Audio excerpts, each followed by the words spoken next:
एक तरफ कोर्ट से मोदी के लिए राहत, तो केंद्र सरकार ने जासूसी कांड के लिए जांच आयोग गठन करने का फैसला किया।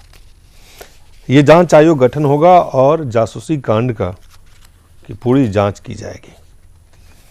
और इस जांच से क्या निकलना है, कैसे इस जांच का क्या मायने हैं, कुछ निकलना है, नहीं निकलना है, क्या निकल के आना है, ये एक इसके लिए लंबा इंतज़ार होगा। लेकिन जो इसका ताज़ा जो सीधा सीधा असर है वो सियासी ज़रूर है।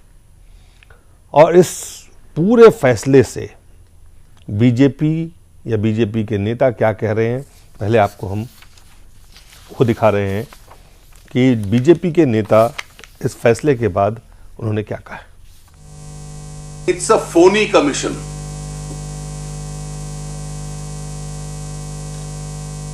ये एक फर्जी कमीशन ऑफ इंक्वायरी है।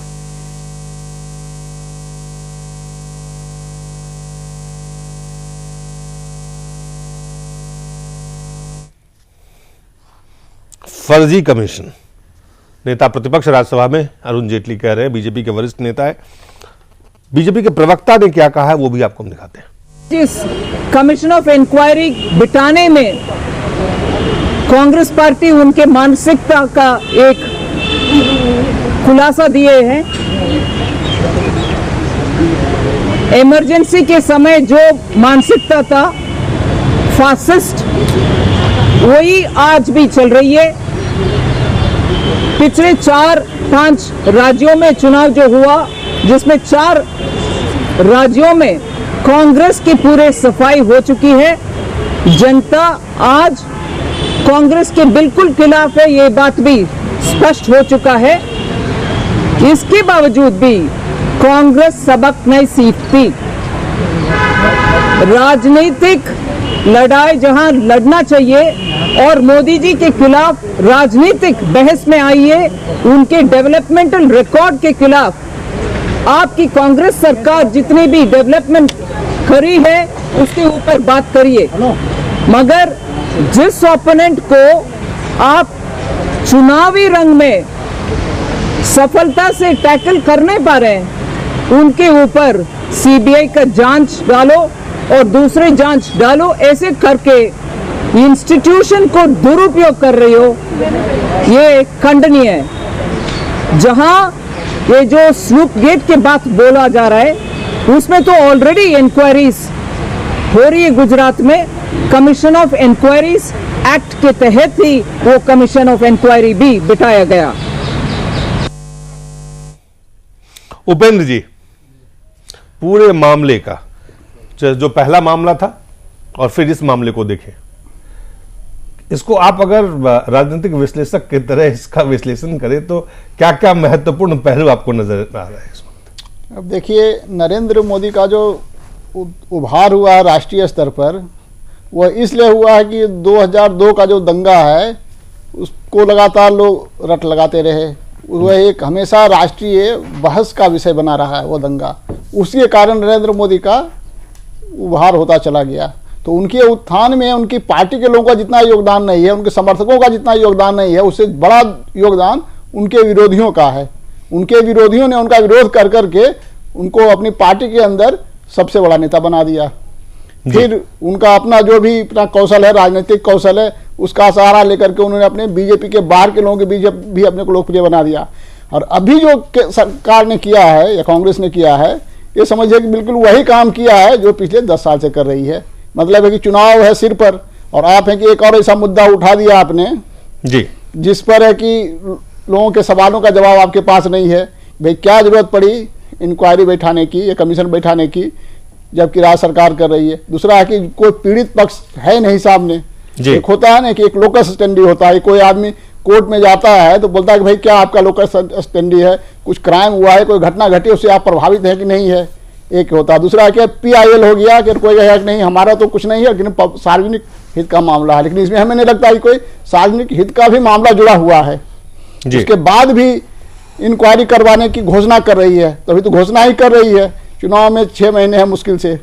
और अभी है जो हम जानते हैं कि हमारे जो सिस्टम है, जैसा कि बीजेपी ने कहा कि हम कोर्ट में मूव करेंगे, अभी तो कैबिनेट का फैसला है। कैबिनेट के फैसला के बाद कमीशन का गठन होगा, कमीशन का गठन होगा तो उसके खिलाफ कोर्ट में जाएंगे, फिर कोर्ट 3-4 महीने ले सकती है, 1 महीने 1.5 महीने भी लेगी, तो कमीशन अपना काम अगर शुरू करेगा भी तो और डिलेड हो जाएगा। डिलेड होकर के फिर उसकी जांच पूरी होते होते चुनाव खत्म हो जाएगा। तो इस बीच चुनाव के पहले पूरा नरेंद्र मोदी पर मामला गर्म रहेगा, लेकिन कांग्रेस समझती है कि उस पर मामले को गर्म रख करके हम सफल हो जाएंगे। तो हमें लगता है कि उनके जो रणनीतिकार हैं वो समझ नहीं रहे हैं देश की राजनीति को। हमको लगता है कि कांग्रेस के अंदर सियासी रणनीति का हिस्सा है ये कांग्रेस के सियासी रणनीति का हिस्सा, लेकिन ये गलत सियासी है, गलत सियासी रणनीति है। दिग्विजय सिंह कांग्रेस के वरिष्ठ नेता क्या कह रहे हैं, आपको हम दिखाते हैं। आईटी एक्ट का जिम्मेदारी तय होनी चाहिए और मुझे विश्वास है कि ये आयोग जल्दी से जल्दी अपनी रिपोर्ट देगा। आपने सुना जल्दी से जल्दी। नीता जी आप लगातार उपेंद्र जी के बातों में आप चाह रहे थे इंटरव्यू करने के लिए, आपको पूरा समय है। देखिए सबसे पहले तो मैं कहूंगी कि जेटली जी कह रहे हैं फोनी कमीशन है, मुझे हंसी आती है, और सीतारमन जी कह रही हैं कि ये फासिस्ट सरकार है। जब ये जो केस है, किस्सा है इस महिला का, ये एक तरह से इस महिला के अकेले के लिए नहीं, मुझे लगता है इस देश की हर नारी के लिए ये लड़ाई लड़ी जा रही है। और ये लड़ाई केवल ये जो या ये कहें कि ये जो पूरी हैपनिंग थी ये केवल गुजरात तक ही सीमित नहीं थी, इसमें तो ये तो हमारे फेडरल स्ट्रक्चर को ही हिला देती है, क्योंकि यहाँ पर तो नेताओं के ऊपर कई तरह के इस तरह के आरोप लगे हैं, लेकिन उनकी जांच तो खैर नहीं होती। फिलहाल आप अपनी बात पहले पूरी करें। पहले मेरी बात सुनिए। जब हिमाचल प्रदेश भी इन्वॉल्व हो गया, कर्नाटक भी इन्वॉल्व हो गया, और जो स्टेट की मशीनरी है उसको पूरी तरह से अब्यूज किया गया, चाहे वो इंटेलिजेंस हो, चाहे वो एंटी टेररिस्ट स्क्वाड हो।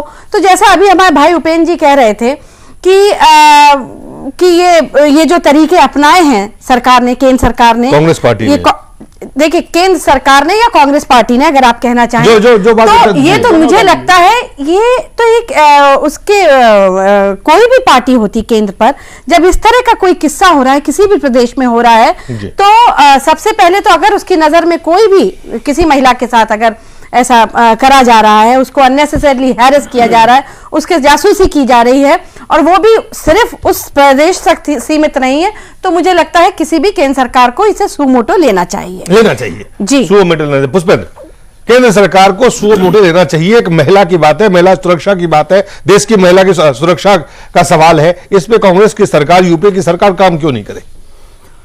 नहीं करना चाहिए, इसमें तो कोई दो राय नहीं है। लेकिन मुझे याद है कि जब ये मामला आया था तो कांग्रेस की बड़ी 3 महिलाएं जो हैं नेता, उन्होंने आनंद फानन में दोपहर के 12:30 बजे एक प्रेस कॉन्फ्रेंस की और उसमें करीब आधे पौन घंटे तक महिलाओं की देश की स्थिति और सुरक्षा पे तमाम बोली, और 30-40 महिलाएं वही उठ करके फिर जिंदाबाद मुर्दाबाद के नारे लगाती हुई नजर आई। लेकिन मैं ये बात नहीं समझ पा रहा कि जो काम कांग्रेस पार्टी करना चाहिए था, एक वेबसाइट और एक जैसे कहना चाहिए कि एक वो क्या कहते हैं खोजी पत्रकारिता के नाम पे एक जो साइट बनी हुई है, उसमें कोई गुलेल नाम की है, नए पैदा हुए हैं वो, उनके अंदर भी जो है वो पैथोलॉजिकल हेट्रेट है मोदी के प्रति, उसमें गुलेल में कोई साहब है, एक वो हैं, और इन लोगों ने कुछ दिखाया कि साहब वो इस तरीके से पीछा कर रहे हो, तमाम सारी करने के बाद कई सारी सीडी वीडियो के, और उसमें लिख रहे हैं कि ये जो वीडियो है हम इसको ऑथेंटिकेट नहीं कर सकते, हम इसकी जिम्मेदारी नहीं ले सकते कि ये सही है या गलत है, ये वो कह रहे हैं। उसके बाद वो चलता है और फिर मीडिया में आता है, और कांग्रेस पार्टी उस सीडी को इतना महत्वपूर्ण मानती है कि उससे महिलाओं की सुरक्षा के सिलसिले में चलते हुए आप एक इंक्वायरी कमीशन बना देते हैं। लेकिन यही महिलाएं जो 3 महिलाएं देश की बड़ी प्रेस कॉन्फ्रेंस कर रही थी महिलाओं के सिलसिले में, अभी इसी केंद्र सरकार के सामने एक महिला के साथ अमेरिका में क्या हुआ और किस कदर हुआ, उसमें किसी महिला का मुंह नहीं खुला, किसी ने कोई झंडा नहीं उठाया महिलाओं की रक्षा के लिए, उनके ह्यूमन राइट वायलेशन के लिए। तो ये पूरी तौर से कांग्रेस पार्टी के मजबूरी यह है कि वो एक मुद्दा उछालते हैं, एक मुद्दा खत्म हो जाता है, मोदी एजेंडा सेट करते हैं, फिर ये उसकी भरपाई में लग जाते हैं। लिहाजा मुद्दों से पूरी तरीके से कांग्रेस पार्टी भटक चुकी है। उनके राजकुमार ने 4 राज्यों में जो धूल चाटी है उसकी वजह से यह हाल है। और जहां तक दिग्विजय सिंह की बात है, वो उस पार्टी के एक मिसगाइडेड मिसाइल की तरह है। जहां वो मध्य प्रदेश में भारतीय जनता पार्टी को हराने गए थे, अपने लड़के को जिताने के बाद पूरी कांग्रेस पार्टी को चौपट कर दिया। ये तमाम सारे लोग जो हैं मोदी के खिलाफ एक नया नया ड्रामा करते हैं और फिर इन्हीं के मुंह पे आगे पड़ता है। और आज भी कैबिनेट की मीटिंग में 2 वकील, जिसमें एक कपिल सिब्बल और चिदम्बरम साहब, इनकी जबरदस्ती के चलते ही हुआ कि नहीं साहब बिठाना चाहिए। कांग्रेस पार्टी में कोई सियासी लोग नहीं है, इसको फिक्सर या मैनेजर या वकील चला रहे हैं, जिसके चलते कोई राजनीतिक फैसला। पुष्पेन जी, आप खुद जर्नलिज्म में के बैकग्राउंड से आ रहे हैं और मीडिया पे आप यहाँ बैठ करके प्रश्न उठा रहे हैं, सवाल उठा रहे हैं। मीडिया का तो एक सवाल अभी आपने कहा कि कोबरा पोस्ट और जो दूसरा इन्वेस्टिगेटिव जर्नलिज्म के आते हैं, वो भी आते हैं, घर में अपनी पोस्ट बना ले। दो बातें हैं। कोई भी पत्रकार अगर किसी खबर को लिखता है या दिखाता है तो उसकी पूरी जिम्मेदारी। आप टाइम्स ऑफ इंडिया आखिरी पन्ने पर लिखा हो, आप पूरी सारी खबरें आप उसकी पूरी जिम्मेदारी लेते लिखने के बाद कोई कहता है और जिम्मेदारी के साथ आप ये कहते हैं कि जो ये तो अब आप लोग ये कह रहे हैं दूसरी इंक्वायरी बैठाओ जो मीडिया की जितनी भी रिपोर्ट होती है उसकी देखें। चलिए सवाल जो है वो पुष्पेंद्र जी कह रहे हैं कि कांग्रेस कहीं ना किसी सूत्र से तो हमको हर जो भी घटना होती है उसके बारे में पता लगता है। तो अगर हमें कोबरा पोस्ट से पता लगा, गुलेल से पता लगा, कोबरा पोस्ट खुद ये कह रही है कि जो हम खबर दे रहे हैं इसको हम ऑथेंटिकेट नहीं कर सकते, इसकी जिम्मेदारी नहीं ले सकते। तो मैं ये कह रहा हूं कि जिस पत्रकारिता की बात आप कह रही है, क्या हम में से तमाम सारे लोग टेलीविजन बोलते हैं फिर ये कहते हैं हम इसकी जिम्मेदारी अब आप इसके आगे भी बढ़िए। जब ये पता लगा इसके बारे में तो तुरंत इन्वेस्टिगेशन शुरू हो गया और उसके होने के बाद ये सारे तथ्य सामने आने लगे। कहां इन्वेस्टिगेशन हुआ, कौन सी कमेटी बैठी, किसने इंक्वायरी की, कहां तथ्य है ये तो बता दें, और किसने बिठाया ये तो बताएं आप। इसीलिए तो आज इंक्वायरी कमीशन आया है। अब इंक्वायरी किस चीज का कर रहे हैं? सुनिए, इंक्वायरी किस चीज का कर रहे हैं? किस चीज की इंक्वायरी होनी है? इंक्वायरी अब जो कमीशन बिठाया गया है वो ही निष्पक्ष जांच करेगा। अभी तक तो आपने कमीशन स्टेट के अंदर बिठा दिया, जो स्टेट के ही लोग थे वही उसमें जाकर के बैठ गए और इंक्वायरी अब सेटअप कर दी गई। तो अब केंद्र की तरफ से बैठेगा, केंद्र खुद नहीं करने जा रहा, केंद्र का कोई उसमें नहीं होगा। अगर बीजेपी कोई सरकार हाईकोर्ट का जज बिठाया जाएगा, सुप्रीम कोर्ट का जज बिठाया जाएगा। देश में क्या हो रहा है? कह रहे हैं कि राज्य के अधिकार क्षेत्र का अधिकार का मामला है और राज्यसभा में विपक्षी नेता अरुण जेटली ने कहा है कि पार्टी इस फैसले को अदालत में चुनौती देगी। देखिए, मुझे जहां तक पता है ये जो इंक्वायरी कमीशन इंक्वायरी बैठी है ये एक एक्ट के तहत बैठी है और सोच समझ के ये फैसला लिया गया। और अगर इसके बाद भी वो कोर्ट में उसको ले जाना चाहे तो इसके लिए कांग्रेस पार्टी मुझे लगता है तैयार है। जी, कांग्रेस पार्टी तैयार है। कुल मिलाकर के चुनाव की तैयारी है या नरेंद्र मोदी पोलराइज करने की तैयारी है या वाकई महिला सुरक्षा के बारे में केंद्र सरकार गंभीर है? उपेंद्र जी, अब ये तो देखिए पूरा मामला चुनाव का है। अब ये नरेंद्र मोदी को मुद्दा बनाना चाह रही है कांग्रेस जी, लेकिन अगर नरेंद्र मोदी मुद्दा बनते हैं उनसे बीजेपी को भी फायदा होता है। लेकिन ये दूसरे तरह का मुद्दा बनाना चाहती है। ये चाहती है नरेंद्र मोदी को हम डैमेज करके, जिस तरह से दिल्ली में आम आदमी पार्टी को डैमेज करके फिर दिल्ली में अपने को स्थापित करना चाह रही है उपेंद्र जी। कांग्रेस नहीं नरेंद्र मोदी को मुद्दा, नरेंद्र मोदी हर समय कांग्रेस को उछालते रहते हैं, डैमेज करके मुद्दा बनाना चाह रहे हैं। लेकिन सवाल उठता है कि आप डैमेज कर पाएगी? हमारी जो सिस्टम है, हमारी जो न्याय व्यवस्था है, हमारी जो जांच व्यवस्था है, अब समय है मात्र 6 महीना। तो हमें नहीं लगता है कि कांग्रेस का मकसद क्या है? आपको क्या लगता है क्या मकसद है? सिर्फ और सिर्फ चुनावी फायदे? मकसद सीधा सीधा है कि चुनावी फायदा उठाना। नहीं, नीरज जी कह रही है कि ये सवाल है महिला सुरक्षा का। महिला सुरक्षा क्या, जब महिला खुद असुरक्षित नहीं महसूस कर रही है दूसरा कौन डिसाइड करेगा? उसको हरास किया गया कि नहीं किया गया, इसका डिसीजन करने वाली वो महिला है। हम आप कौन होते हैं कि उसको हरास किया गया कि नहीं हरास किया गया?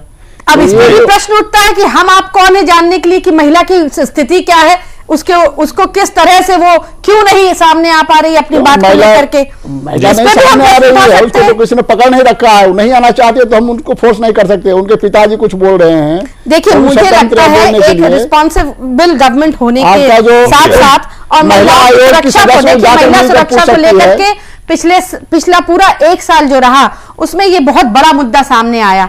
तो हमारी सरकार भी कहीं ना कहीं इसके प्रति बहुत ज्यादा संवेदनशील हो गई। और ऐसी कोई भी अगर बात आती है सामने जहां महिलाओं के प्रति संवेदनशील सरकार का एक नजरिया है। देखिए जी मेरा यही मानना है। महिला आयोग को जाना चाहिए था। महिला आयोग के कोई सदस्य जाती वहां और खुद पूछ करके आती, वो ज्यादा ठीक रहता है। जो इंक्वायरी वर्ग की बात कर रही है, तो सरकार के पास है मैकेनिज्म। महिला आयोग की जो अध्यक्ष हैं वो केंद्र सरकार द्वारा नियुक्त की गई है, वो खुद जाती, जाकर बात करती, पूछती, उसके बाद वो कोई चिट्ठी लिखती राष्ट्रपति को या गृह मंत्रालय को। लेकिन उन्होंने तो खुद तो बात नहीं की। तो ये जो बेसिक चीज होती है कि कम से कम जो से आप हरास महसूस कर रहे हैं उस व्यक्ति के पास जाइए और उससे बात करके फिर बात आगे बढ़ाइए। तो वो बात भी नहीं कहेगी जो नहीं। मैं आपकी बात से पूरी तरह से इत्तेफाक रखती हूँ। महिला आयोग का भी इसमें रोल है, प्लस मुझे ये लगता है कि केंद्र सरकार का भी इसमें बहुत बड़ा रोल बनता है। पुष्पेंद्र, नहीं, मुझे लगता है कि नीता जी लगातार दो बातें कह रही है। देखिए, महिला सुरक्षा के बारे में सरकार, केंद्र की सरकार, कांग्रेस की सरकार, कांग्रेस बहुत ही संवेदनशील है और इस संवेदनशीलता का ही नमूना है, नायाब नमूना है कि आप देख सकते हैं इतने तरह के हमने पहले भी कानून भी बनाए, उस पर काम भी कर रहे हैं और महिला सुरक्षा को लेकर ये किसी तरह का ढील नहीं बरतना चाहते। नहीं, महिला सुरक्षा को लेकर के जितनी कांग्रेस पार्टी चिंतित है उसे पूरी दुनिया में कोई चिंतित नहीं है। और इनकी चिंता इतनी जबरदस्त है कि इनकी चिंता करने से समस्याएं सॉल्व होती चली जा रही हैं। अभी राजस्थान में चुनाव चिंतित तो है पुष्पेंद्र जी, और मसला यह है कि राजस्थान में सरकार थी इनकी और वहां दो मंत्री इनके जो हैं एक चुनाव के दरमियान रेप में पकड़ा गया और एक भमरी के मर्डर में पकड़ा गया। और देखिए अब ये ना कहिए, अगर आप राजस्थान का एग्जाम्पल ले लें तो लीजिए, आज ही लीजिए, सपा की सरकार में निकल के आया है सपा के तो जो भी ऐसा किस्सा आता है, कह रहा हूं आप बड़ी पार्टी है, आप छोटे लोगों से अपनी तुलना न करें। छोटे लोग तो गड़बड़ कर सकते हैं। आप 128 साल पुरानी है, बड़ी मेच्योरिटी है, समाजवादी पार्टी दिग्विजय से आंदोलन चलाए, सवाल ये नहीं है। वहां तो महिलाएं नहीं, पुरुष भी सुरक्षित नहीं है। वो तो वही मैं कह रहा हूं कि आप आंदोलन नहीं चलाते, आप धूल चाट गए। वहां पहले 70 थे, अब 65 रह गए। वहां दिग्विजय अपने बेटे को तो जिता पाए, पूरी पार्टी को बैठ कर दिया। वो आके देश में भाषण देते हैं। दो चीज को आप मिला रहे हो। जिन लोगों की क्रेडिबिलिटी का हाल ये है, आप उनको सर पे बैठाए हुए हैं। आप बिठाएं, अल्लाह करे और 10-15 दिग्विजय पैदा हो जाए आपके यहां। सवाल कांग्रेस के सामने ये खड़ा हो गया है कि वो जो राजकुमार जिनको पाल पोस के खड़ा किया गया है वो चल नहीं पा रहे हैं। मोदी के बाबरे में मामला एक चीज आ रहा है इस पूरे देश में, छोड़ दें किसी XYZ को, किसी पार्टी को लेकर के, कि मोदी की विश्वसनीयता लोगों में बढ़ रही है। वो जो बात कह रहे हैं लोग यकीन कर रहे हैं, कुछ हद तक यकीन कर रहे हैं, एक रे ऑफ होप है। उस ऐसी स्थिति में कांग्रेस पार्टी के सामने सवाल यह है कि चाहे जासूसी का मामला हो, 2002 के दंगों का मामला हो, चाहे कुत्ता कार के नीचे आ गया हो उसका मामला हो, हर चीज को यह बना करके मोदी की उस क्रेडिबिलिटी और जो बढ़ती उसकी लोकप्रियता है उस पर कहीं डूबियस चीज पैदा करना चाहते हैं। लिहाजा इनको अगर कहीं हवा में भी लगता है कि मोदी तो फौरन इसके ऊपर कुछ ना कुछ करना चाहिए, बहुत तत्पर हो जाते हैं। ये मैं वही बात कह रहा हूं कि अभी देवयानी को लेकर ना तो NCW कुछ बोली, ना कांग्रेस की महिलाएं कुछ बोली कि एक 39 साल की महिला जो वहां डिप्टी काउंसलर थी, उसके कपड़े उतार के उसकी सर्च की गई, उसको डकैतों, बदमाशों और मर्डरों और चरसियों और गंजड़ियों के बीच में उसको उसमें रखा।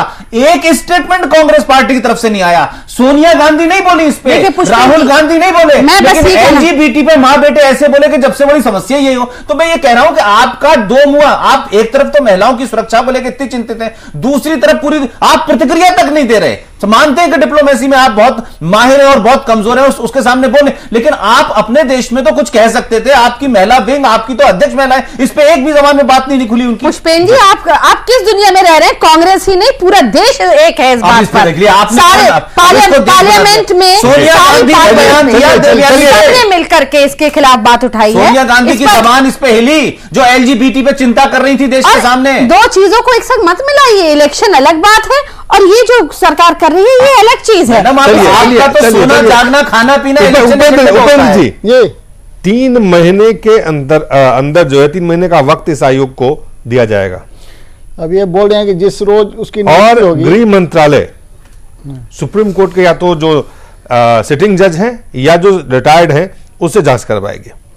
आपको क्या लगता है कि कुल मिला के 3 महीने का जो ये समय है, आपको लगता है कि इस जांच की जो आवश्यकता है या जांच का जो करने की बात है वो वाकई उस लड़की के सुरक्षा या उस लड़की को खतरे के मद्देनजर किया जा रहा है और ये हो पाएगा समय सीमा के अंदर?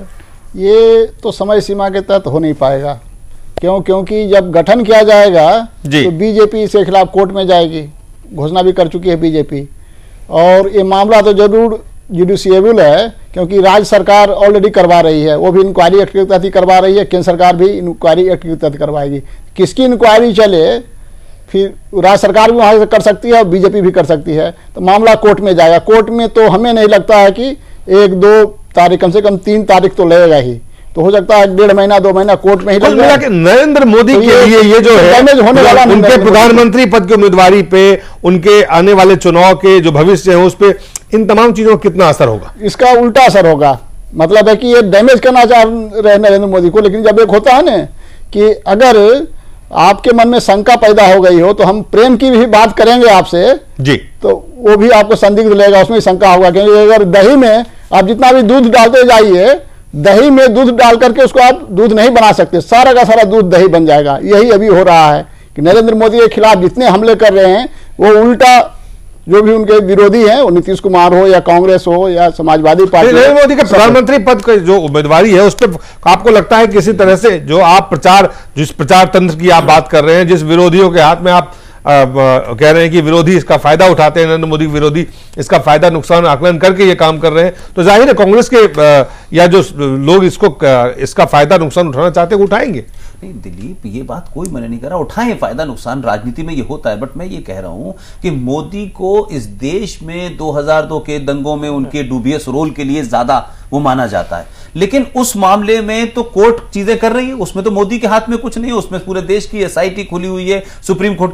वो मामले में मोदी को आज जो फैसला आया है उससे मोदी का कद बढ़ेगा। और ये जो अभी कोई जासूसी कांड है ये बहुत डूबियस अंदाज में कांग्रेस ने किया, इससे खुद कांग्रेस का नुकसान होगा। मैं ये चाहे इस पे कमीशन बिठाएं, चाहे इसकी इंक्वायरी कराएं, इसमें कोई किसी का मर्डर और किसी के साथ ऐसा कुछ नहीं होने वाला कि साहब इसमें से अरुण जेटली के कोई फोन टैप कर रहा था, इससे पहले आपने किस किस के टैप नहीं कराए। कांग्रेस पार्टी पहले से एक खेल में बहुत बड़ी माहिर है, टैपिंग का इतना बड़ा केस हो चुका है, तो इससे कोई राजनीतिक, क्योंकि आज जो मैडम अभी थोड़ी देर पहले कह रही थी बड़ा जागरूक है, इस देश के लोग जागरूक हैं, उसी वजह से कांग्रेस के अंदर लोग बौखलाहट है। तो कोई भी चीज मिलेगी और इस तरीके से अगर ये करेंगे तो जो बार बार मोदी कहते हैं कि जितनी कीचड़ उछालोगे कमल उतना खिलेगा, तो ये जो बात है वो ऐसा नहीं कह रहे हैं, लेकिन मुझे लगता है कांग्रेस पार्टी के अंदर, मैं फिर कह रहा हूं कि फिक्सर और मैनेजर और वकील चला रहे हैं पार्टी को, राजनीति नहीं चला रहा। जितना आप कीचड़ उछालेंगे, जो पुष्पेंद्र कह रहे हैं, नरेंद्र मोदी कहते हैं, उससे कमल और खिलेगा। देखिए आज की जो बात ये बात पुष्पेंद्र कह रहे हैं, ये बात नरेंद्र मोदी कहते हैं। आपको लगता है कि कांग्रेस की रणनीति में कहीं ना कहीं ये मोदी को आप निशाना बढ़ा के, जैसे मोदी, जो उपेंद्र जी कह रहे हैं कि मोदी विरोधियों ने मोदी को ज्यादा बड़ा बनाया है, ना कि समर्थकों ने? देखिए मोदी के खिलाफ प्रचार करके अगर आप सोचते हैं कि कांग्रेस अपने आप को बढ़ाना चाहती है, तो मैं ये इस बात से आपके बिल्कुल भी एग्री नहीं करती। मैं नहीं, ये कांग्रेस पार्टी ने, कांग्रेस ने हमेशा जनता के गरीब के हित के लिए सोचा है और उसी के लिए काम किया है, और अपने ही काम देखिए। अब आप पुष्पेंद्र जी अभी लगातार कह रहे हैं 3-4 जहां पे स्टेट्स में कांग्रेस अभी हारी है, अरे उसके तो एक अलग अलग लोकल फैक्टर्स होते हैं, कुछ सिचुएशनल, कुछ टाइम बाउंड फैक्टर्स होते हैं। तो जो भी फैक्टर रहा, इससे अगर ये कहा जाए कि सिर्फ उस कारण अब मोदी के पीछे पड़ गई कांग्रेस, मुझे ऐसा बिल्कुल नहीं लगता। और जहां तक आज का ये केस है जो कमीशन बिठाया गया है, इसमें मुझे लगता है कि बिल्कुल एक महिला की सुरक्षा को लेकर के जिसके पीछे पूरी तरह से होना चाहिए, बिल्कुल गंभीर होना चाहिए, और इस तरह से